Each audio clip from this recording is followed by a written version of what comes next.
అమ్మ ఉన్నారు ఎవరు ముగ్గురు ఉన్నారు అల్లా ఒక వాచ్మెన్ అమ్మ ఉంది నాకు ఇద్దరు కొడుకులు ఉన్నారు ఇద్దరు కింద అమ్మ సార్ ఇప్పుడు ఇద్దరు చిన్న పిల్లలు ఉన్నారు ఇద్దరు అదే బిల్డింగ్ లా మరి ఎట్లా జరిగిందమ్మా అసలు నాకు తెలియదు నేను పనికోయినా నాకు భయం అవుతుంది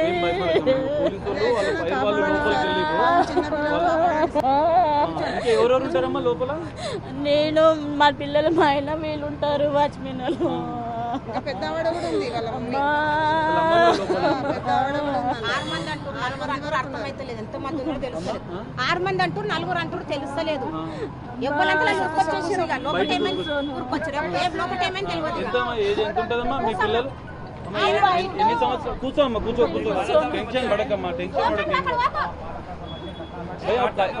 अंदर एट्ला क्या है कि साहब मैं दुकान में बैठा हूँ। नहीं टेंशन मत ले लो। मैं दुकान में बैठा सर नहीं मालूम मेरे को कुछ भी कुछ भी नहीं मालूम। भी है कोई भी मेरी मम्मी है मेरी मम्मी है मेरी मम्मी है मम्मी है इसका 2 बच्चे लोकल अंदर हां सर సో చూడొచ్చు ఇక్కడ కొంతమంది బాధితులు వాళ్ళ యొక్క కుటుంబ సభ్యులు కూడా లోపల ఉన్నారు అందులో ఆందోళన వ్యక్తం చేస్తున్నారు సో వాళ్ళ కుటుంబ సభ్యులు ఎక్కడ ఉన్నారు లోపలనే అక్కడ బచాస్ సంబంధించినటువంటి ఫర్నిచర్ గోదాం లో వాచ్మెన్గా చేస్తున్నట్లు కూడా తెలుస్తుంది ఇద్దరు పిల్లలు లోపలే ఉన్నారు అసలు వాళ్ళకి ఏం జరిగింది అనేది ఇంకా తెలియడం లేదంటూ వాళ్ళు ఆందోళన వ్యక్తం చేస్తున్నారు మొత్తం ఫైర్ సిబ్బంది కావచ్చు మిగతా విభాగాలకు సంబంధించినటువంటి అందరూ అధికారులు కూడా దీన్ని మానిటరింగ్ చేస్తున్నారు ఇటు భవనానికి సంబంధించినటువంటి మరోవైపు కూడా పూర్తిగా సహాయక చర్యలు చేపుతున్నారు మనం చూడొచ్చు బచ్చాకు సంబంధించినటువంటి పక్కనే ఆ రేకులను పగలగొట్టి ఆ మంటల్ని అదుపు చేస్తున్నారు ఎందుకంటే ఇప్పటివరకు కూడా దీనికి 2 వైపుల నుంచి మంటల్ని అదుపు చేసే ప్రయత్నం చేశారు సో రెండో వైపు కూడా మంటలు ఎగిసిపడుతున్న నేపథ్యంలో దాన్ని అదుపు చేసేందుకైతే ఇటు సిబ్బంది ఫైర్ డిపార్ట్మెంట్ సంబంధించిన సిబ్బంది ప్రయత్నాలు చేస్తున్నారు ఈ భవనానికి దాదాపు 3 వైపులా కూడా మంటలు వ్యాపించినట్లుగా కూడా తెలుస్తుంది సో ఈ నేపథ్యంలోనే మిగతా సిబ్బంది హైడ్రా డిఆర్ఎఫ్ బృందాలు కావచ్చు ఫైర్ సిబ్బంది కావచ్చు పోలీసులు కావచ్చు పూర్తిగా ఆ భవనానికి మంటలు వ్యాపించకుండా ముందు జాగ్రత్తలు చేపడుతూ ఆ మంటల్ని వ్యాప్తి చెందకుండా తగ్గించేందుకు ఫైర్ ఫైటర్స్ కూడా ప్రయత్నం చేస్తున్నారు 2-3 వైపుల నుంచి కూడా ఎందుకంటే ఇక్కడ ఇప్పటికీ కూడా మనం చూడొచ్చు దాదాపు ఇది 100 మీటర్ల వరకు భారీ పొడవుగా ఉన్నటువంటి ఈ భవనం దాదాపు 4 అంతస్తుల భవనం సో కింద గ్రౌండ్ ఫ్లోర్లో మొదట ఈ ప్రమాదం జరిగినట్లుగా కూడా తెలుస్తుంది మొదటి అంతస్తు కూడా ఈ మంటలు వ్యాపించినాయి పెద్ద ఎత్తున ఫర్నిచర్ అనేది నిల్వ ఉంటుంది గోదాం కావడంతో షోరూమ్ గోదాం 2 ఒక్క వద్దనే ఉండడంతో ప్రమాద తీవ్రత ఇంకా పెరిగే అవకాశాలు ఉన్న నేపథ్యంలో పూర్తిగా అన్ని విభాగాలకు సంబంధించినటువంటి అధికారులు రంగంలోకి దిగారు ఇటు ల్యాండ్ ఆర్డర్ పోలీసులు హైడ్రా డిఆర్ఎఫ్ బృందాలు కావచ్చు ఇటు ఫైర్ సిబ్బంది కావచ్చు మిగతా అన్ని విభాగాలు మంటల్ని అదుపు చేసే ప్రయత్నం చేస్తున్నారు మొత్తం ఈ ప్రాంతం అంతా కూడా బ్లాక్ చేశారు ఎలాంటి ఇబ్బందులు తలెత్తకుండా మంటలు వ్యాపించకుండా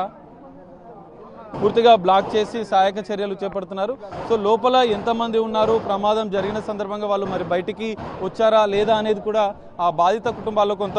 ఆందోళన వ్యక్తం చేస్తున్న పరిస్థితి కనిపిస్తుంది బచ్చాస్ ఫర్నిచర్ షాపు ఆ ఫర్నిచర్ గోదాంలోనే ఈ ప్రమాదం జరిగినట్లు మరి షార్ట్ సర్క్యూట్ వల్లనే ఈ ప్రమాదం జరిగిందా ఇతర కారణాలు ఏమైనా ఉన్నాయా అన్న కోణంలో కూడా ఇంకా ఆ మంటలు అదుపు చేసిన అనంతరం కూడా పూర్తి వివరాలు చెప్తామంటూ కూడా ఇటు పోలీసులు చెప్తున్నారు ఫైర్ అధికారులు కూడా చెప్తున్నారు ఆ కుటుంబ సభ్యులు ఇద్దరు పిల్లలు లోపల ఉన్నట్లుగా కూడా వాళ్ళు కుటుంబ సభ్యులు ఆమె కన్నీరు మున్నీరుగా తల్లి విలపిస్తుంది ఫైర్ ఫైటర్స్ మంటల్ని అదుపు చేసే ప్రయత్నం చేస్తున్నారు సో మొత్తం ఈ భవనంలోనే ఈ ప్రమాదం జరిగింది భవనానికి సంబంధించినటువంటి పూర్తి రౌండప్ చేశారు పోలీసులు ఎవరిని వెళ్లకుండా పూర్తిగా అగ్నిమాపక సిబ్బంది హైడ్రా డిఆర్ఎఫ్ బృందాలు మాత్రమే లోపలికి వెళ్ళి పూర్తిగా ఆ మంటల్ని అదుపు చేసే ప్రయత్నం చేస్తున్నారు ప్రమాదానికి సంబంధించిన ఇంకా పూర్తిస్థాయి వివరాలు కూడా పోలీసులు తెలుసుకునే ప్రయత్నం చేస్తున్నారు ప్రమాదం జరిగిన సందర్భంలో ఎవరెవరు లోపల ఉన్నారు సిబ్బంది ఎవరైనా లోపల ఉన్నారా అనేది కూడా ఆ బచాస్ ఫర్నిచర్ సంబంధించినటువంటి యజమానులను కూడా ఆరా తీస్తున్నట్లు కూడా తెలుస్తుంది కొద్దిసేపటి క్రితమే బాధిత కుటుంబం మాట్లాడింది లోపల అసలు ఈ ప్రమాదం జరిగిన సందర్భంగా ఎవరెవరు ఉన్నారు అన్న దానిపైన కూడా వాళ్ళు వివరాలు సేకరిస్తున్నారు అన్న చెప్పండి అసలు ఎట్లా జరిగింది ప్రమాదం ఏం జరిగింది సకాలంలో పోలీస్ సంస్థ మన ఫైర్ సిబ్బంది చేసిన పనికి ఇక్కడ ఇంతవరకు అయితే ఎటువంటి సమాచారం లేదు వాళ్ళ పని వాళ్ళు చేస్తున్నారు. ఆల్రెడీ ఏసీపీ సార్ మేడం వాళ్ళు కేర్ హాస్పిటల్కి ఫోన్ చేసి 2 అంబులెన్స్లు, అదేవిధంగా ఏదైనా ప్రాణ నష్టం ఉంటే ముందుగానే జాగ్రత్త పడి వాళ్ళని పిలిపించడం జరిగింది. దేవుని దయతోటి ఏ ప్రాణ నష్టం జరగొద్దని కోరుకుంటున్నాం. ఫర్నిచర్ గోదాం కావడంతో పెద్ద ఎత్తున మంటలు వ్యాపిస్తున్నాయి. ఎందుకంటే అవునండి, ఫర్నిచర్ కాబట్టే అంత ఎత్తున మంటలు వ్యాపించినా కూడా సకాలంలో స్పందించిన మన పోలీస్ వ్యవస్థ కానివ్వండి, ఫైర్ సిబ్బంది కానివ్వండి, అంత పెద్ద గండం నుంచి బయటపడ్డాం మనం. పోలీసు వాళ్ళు వీళ్ళు సకాలం స్పందించాం కాబట్టి ఈరోజు మనకు ఎటువంటి నష్టం జరగకుండా కనిపిస్తుంది. దయచేసి ఇంకో అర్ధగంటలో అంత ఇక్కడ క్లియర్ అవుతుంది. అప్పుడు మనకి ఏమైనా ప్రాణ నష్టం అయినా తెలుస్తుంది. తరలించేందుకు ఆల్రెడీ కేర్ హాస్పిటల్ కాల్ చేసి సార్ ఏసీపీ సార్ గారు 2 అంబులెన్స్ కూడా చెప్పడం జరిగింది. కేర్ హాస్పిటల్ అలర్ట్ చేయడం, ఎందుకంటే ఇక్కడ మీకు దగ్గర ఉన్నది కేర్ హాస్పిటల్ కాబట్టి సకాలంలో ట్రీట్మెంట్ అందించడానికి ఆల్రెడీ సార్ వాళ్ళు చెప్పడం జరిగింది. నేను ఇంతకుముందే చూశాను. 2 అంబులెన్స్ కూడా ఇప్పుడు తక్షణమే రమ్మని చెప్పాను. చూడొచ్చు మనం ఈ ప్రమాదానికి సంబంధించినటువంటి ఇప్పటికే లోపల మంటల్ని కొంతవరకు అయితే అదుపు చేసినట్లు కూడా తెలుస్తుంది. దట్టమైన పొగలు అయితే ఇంకా అలముకుంటున్నాయి.